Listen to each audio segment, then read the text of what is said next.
த பன்னீர். So எவ்வளோ ஃப்ளஃபியாக சூப்பராக ரெடியாக இருக்குது பாருங்கள், சாஃப்டாக கூட இருக்குது. ஓகே, இந்த ரெசிபி எப்படி செய்யணுன்றது நீங்கள் என்னோடய வீடியோ ஃபுல்லாக வாட்ச் பண்ணுங்கள், நீங்கள் தெரிஞ்சுக்கலாம். ஸோ பிஃபோர் தேட், என்னோடய வீடியோ இப்போ தான் நீங்கள் பார்க்குற வியூவராக இருந்துச்சுன்னா என்னுடைய சேனல் நீங்கள் சப்ஸ்கிரைப் பண்ணிக்கோங்க, பெல் ஐக்கானை கிளிக் பண்ணிக்கோங்க. அப்போ தான் என்னோடய எல்லா வீடியோஸும் மிஸ் பண்ணாமல் நீங்கள் பார்க்கலாம். ஸோ வீட்டிலே ஹோம்மேட் பன்னீர் ரெடி பண்ணிட்டோம். ஸோ எல்லாருக்குமே இந்த டைமில் வெளியில் போய் வாங்கணும் அப்படின்னா கஷ்டமாக இருக்கும். ஸோ எல்லாமே வீட்டிலே செஞ்சுட்டாலும் ஃப்ரெஷ்ஷாகவும் இருக்கும், நீங்கள் ரொம்ப டேஸ்ட்டாகவும் சர்வ் பண்ணி சாப்பிட்லாம். ஸோ பன்னீர் ரெசிபி சேனலில் இருக்குது, அதையும் செக் பண்ணிக்கோங்க.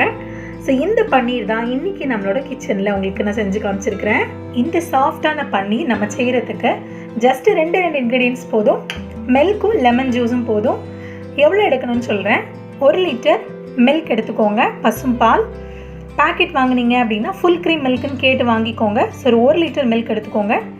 லெமன் ஜூஸ் ஒரு 3 டேபிள் ஸ்பூன் வச்சுருக்கிறேன். ஸோ இவ்வளோ தான், ரெண்டு இன்க்ரீடியன்ஸில் குயிக்காக சாஃப்டான பன்னீர் ரெடி பண்ணிடலாம். ஸோ இப்போ ஸ்டவ் ஆன் பண்ணி நம்ம காய்ச்சிடலாம் பாலை. ஸோ பால் நீங்கள் காய்ச்சிற வரைக்கும் நீங்கள் ஹை ஃப்ளேமில் வச்சு காய்ச்சலாம். ஸோ பால் பொங்கி வந்ததுக்கப்புறம் நம்ம ஃப்ளேமை குறைச்சிருவோம். ஸோ பன்னீர் ரெடி பண்ணுறதுக்கு ஒரு ஸ்ட்ரெயினர் நமக்கு தேவைப்படும் ஃபைனலாக. ஸோ நல்லா ஒரு ஸ்ட்ரெயினர் வடிகட்டி தண்ணி நல்லா வெளியில் போகணும், அந்த மாதிரி ஒன்று வச்சுக்கோங்க. இல்லை உங்கள் வீட்டில் என்ன வச்சுருக்கீங்களோ அதை எடுத்துக்கோங்க. இந்த மாதிரி ஒரு பிளாஸ்டிக் ஸ்ட்ரெயினர் வச்சுருந்தீங்கன்னா கூட இதை கூட எடுத்துக்கலாம். ஸோ ஒரு க்ளீனான ஒரு கிளாத் வேணும், மஸ்லின் கிளாத்துன்னு சொல்லுவாங்க. இல்லை அப்படின்னா நீங்கள் ஒரு காட்டன் கர்ச்சிஃப், ஏதாவது ஒரு ஒயிட் கர்ச்சிஃப் வேணும். கலரான கிளாத் நீங்கள் எடுக்கக்கூடாது. பால் காய்ச்சினதும் இதில் நம்ம ஸ்ட்ரெயின் பண்ணி எடுக்க போகிறோம். ஸோ கீழே ஒரு பெரிய பாத்திரம் வச்சுக்கோங்க, அதுக்கு மேலே உங்களோட ஸ்ட்ரெயினர் வச்சுருப்பீங்கல்ல அதை வச்சுக்கோங்க. ஸோ இதுக்கு மேலே நம்மளோட கிளாத்தை போட்டு ரெடி பண்ணி வச்சிடலாம்.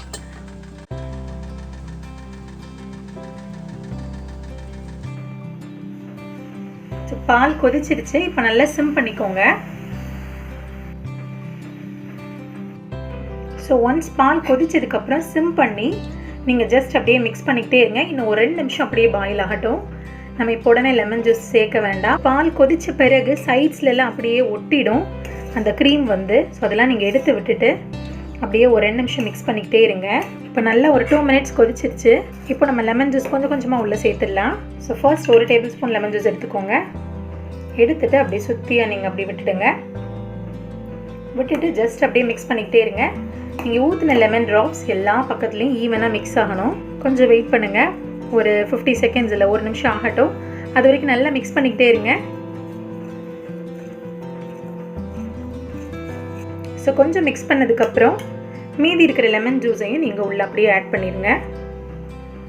ஆட் பண்ணிவிட்டு மிக்ஸ் பண்ணிக்கிட்டே இருக்கணும். மிக்ஸ் பண்ணிட்டீங்க அப்படின்னா கொஞ்சம் நேரத்தில் அந்த மில்க் அப்படியே திரிஞ்சு வரும். இப்போ உங்களுக்கு தெரியுது பாருங்கள். ஸோ நம்ம லெமன் ஜூஸ் சேர்த்த உடனேயே நம்ம வச்சுருந்த மில்க் எல்லாமே நல்லா திரிஞ்சு வந்துடுச்சு. ஸோ இன்னும் கொஞ்சம் நேரம் மிக்ஸ் பண்ணுங்கள், அதுக்கப்புறம் நம்ம ஆஃப் பண்ணிடலாம். ரொம்பலாம் டைம் ஸ்பெண்ட் பண்ண வேண்டாம், கொதிக்கிற டைம் தான் பன்னீர் ரெடி ஆகிடும். ஸோ கொஞ்சம் உங்களுக்கு கலர் சேஞ்ச் ஆகி வரும். ஸோ பாருங்கள், நல்லா திரண்டு இவ்வளோ சூப்பராக வந்திருக்கு. பசும்பால்னோடனே பார்க்கவே க்ரீமியாக இருக்குது. பன்னீர் இப்போவே ரெடியான மாதிரி தான் இருக்குது. ஸோ இதை நம்ம உடனே இப்போ வடிச்சிடலாம். 2 நிமிஷம் ஆயிடுச்சு. இப்போ நான் ஸ்விட்ச் ஆஃப் பண்ணிவிட்டு நம்ம ரெடி பண்ண கிளாத்தில் இதை அப்படியே வடிச்சு விட்டுற போகிறேன். சூடாக இருக்கும். ஸோ ஆவி கையில் படாமல் நீங்கள் கொஞ்சம் கேர்ஃபுல்லாக பண்ணுங்கள்.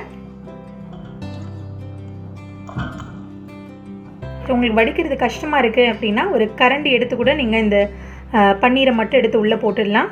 இப்போ கொஞ்சமாக தண்ணி ஊற்றி லைட்டாக வாஷ் பண்ணிக்கிறேன், இந்த புளிப்பெல்லாம் அதில் போகணும். அதனால் இப்போது நீங்கள் அப்படியே எடுத்து பண்டில் பண்ணிட்டீங்க அப்படின்னா அதில் இருக்க தண்ணி எல்லாமே வந்துடும். ஸோ ஜஸ்ட் இப்படி சுற்றி விடுங்க. கொஞ்சம் சூடாக இருக்கும். ஸோ மேலே மட்டும் நீங்கள் இப்படி ரொட்டேட் பண்ணாலே போதும்.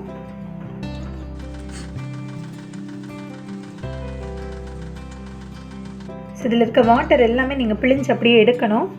ஜஸ்ட் இப்படி சுற்றுனீங்க அப்படின்னா வந்துடும். ஸோ சூடாக இருந்தது அப்படின்னா ஒரு இடுக்கி, அப்பள இடுக்கி ஏதாவது வச்சுருக்கீங்க அப்படின்னா அதை வச்சு ப்ரெஸ் பண்ணிங்கன்னா சூப்பராக வந்துடும். ஸோ நல்லா சுற்றி கட்டியாச்சு. இதுக்கு மேலே ஒரு வெயிட் வைக்க போகிறோம். வெயிட் வச்சு இந்த ஸ்ட்ரெயினரில் வச்சுட்டோம் அப்படின்னா மீதி இருக்கிற தண்ணியும் இதில் வடிஞ்சு போயிடும். ஸோ வெஜ் குருமா ஏதாவது பண்ணிங்க, இல்லை ஏதாவது குழம்பு பண்ணிங்க அப்படின்னா இந்த தண்ணியை ஆட் பண்ணலாம்.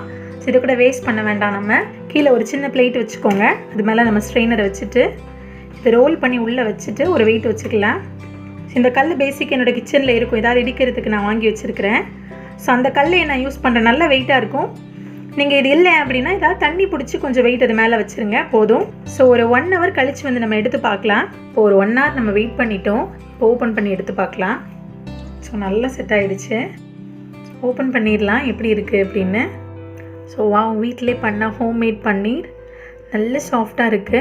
ஸோ 1 liter மில்கில் பண்ணிங்க அப்படின்னா உங்களுக்கு இவ்வளோ பன்னீர் கிடைக்கும். ஒரு 50 to 75 grams கிடைக்கும். ஸோ 1 hour ரெசிபி பண்ணுறதுக்கு போதும். நம்ம வீட்டிலே ரெடி பண்ண ஹோம்மேட் பன்னீர் சூப்பராக ரெடியாக இருக்குது. பன்னீர் ரெசிபிஸ், பிரியாணி, பன்னீர் மசாலா, எந்த ரெசிபி நீங்கள் வேணும்னாலும் நீங்கள் வீட்டிலே செய்யலாம். ஸோ இதை நீங்கள் ஒரு 2 to 3 days வரைக்கும் ஃப்ரிட்ஜில் வச்சு கூட ஸ்டோர் பண்ணலாம். இல்லை ஃப்ரிட்ஜ் இல்லை நான் உடனே செய்ய போகிறேன்னு நினச்சிங்க அப்படின்னா ஸோ ஒரு மத்தியானமாக இல்லை நீங்கள் செஞ்சீங்க அப்படின்னா ஈவினிங் உங்கள் ரெசிபீஸ்க்கு இந்த பன்னீர் எடுத்து நீங்கள் யூஸ் பண்ணிக்கலாம். ஸோ ஃப்ரெஷ்ஷாக நம்ம வீட்டிலே செஞ்சுட்டோம், ரொம்ப ஹாப்பியாக இருக்கும். எல்லாருமே நீங்களும் வீட்டிலே செஞ்சு ட்ரை பண்ணி பாருங்கள். ஸோ 2 days வரைக்கும் இந்த பன்னீர் உங்களுக்கு நல்லா ஃப்ரெஷ்ஷாக இருக்கும். நீங்கள் செய்ய போகிற எல்லா ரெசிபீஸ்க்கு யூஸ் பண்ணிக்கலாம். பன்னீரை ஒரு கவரில் நல்லா ரோல் பண்ணி உள்ளே வச்சுருக்கோம். ஸோ அந்த ஷேப் உங்களுக்கு ரவுண்ட் ஷேப் அப்படியே இருக்கும். ஸோ நம்ம ஹோம்மேடுன்றதுனால எவ்வளோ ஃப்ரெஷ்ஷாக இருக்குதுன்னு பாருங்கள், நல்ல சாஃப்டாக இருக்குது. நீங்களும் வீட்டிலே ட்ரை பண்ணி செஞ்சு பாருங்கள். என்னோடய சேனல் நீங்கள் இப்போ தான் பார்க்குற வியூவராக இருந்துச்சு அப்படின்னா என்னோடய சேனல் சப்ஸ்கிரைப் பண்ணிக்கோங்க. நோட்டிஃபிகேஷன் பெல் ஐக்கானை கிளிக் பண்ணிக்கோங்க. அப்போ தான் நான் போஸ்ட் பண்ணுற எல்லா வீடியோஸும் நீங்கள் மிஸ் பண்ணாமல் பார்க்கலாம். நிறைய ரெசிபிஸ் என்னோடய சேனலில் இருக்குது, நீங்கள் போய் வாட்ச் பண்ணுங்கள். ஒரு லைக் கொடுத்துருங்க. தேங்க்ஸ் ஃபார் வாட்சிங்.